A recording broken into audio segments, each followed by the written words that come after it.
ഇന്നലെ പ്രധാനമന്ത്രി പറഞ്ഞു, പാകിസ്ഥാനിലുള്ള എല്ലാ ടെറർ ഹൈഡ് ഔട്ട്സ് ഹബ്സിനെ ആ 7-ാം തീയതി നടന്ന ഓപ്പറേഷൻ സിന്ദൂറിന് തകർത്തി 100-അധികം ഹൈ വാല്യൂ ടാർഗറ്റ്സ് ടെററിസ്റ്റ് ലീഡേഴ്സിനെ കൊന്നു, അവർ കൊല്ലപ്പെട്ടു. അപ്പോൾ നീതി നടപ്പിലാക്കി, നീതി നൽകി ഈ 26 കുടുംബങ്ങൾക്ക്. അവർക്കൊരു ജസ്റ്റിസ്, അവരൊരു ഡിമാൻഡ് ഫോർ ജസ്റ്റിസ്, അത് ഈ ഓപ്പറേഷൻ സിന്ദൂറിന്റെ 7-ാം തീയതിന്റെ ഓപ്പറേഷൻ നടന്നപ്പോൾ നീതി നൽകി. അത് കഴിഞ്ഞിട്ട് പാകിസ്ഥാൻ മിലിറ്ററി ചെയ്ത കാര്യങ്ങളാണ് ഇന്നലെ പ്രധാനമന്ത്രി മുമ്പോട്ട് വെച്ചത്.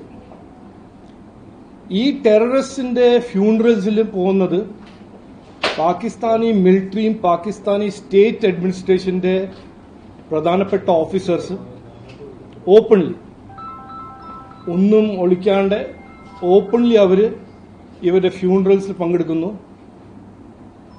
അവർക്ക് റെസ്പെക്ട് കൊടുക്കുന്നു.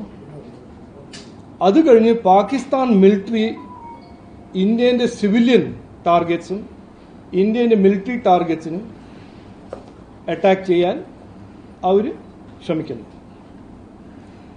അത് കഴിഞ്ഞിട്ടാണ് ഇന്ത്യൻ മിലിറ്ററി ഫോഴ്സസിന്റെ ഒരു ഡിസൈസീവ് ആക്ഷൻ മിന്നാന്ന് നടന്നത്.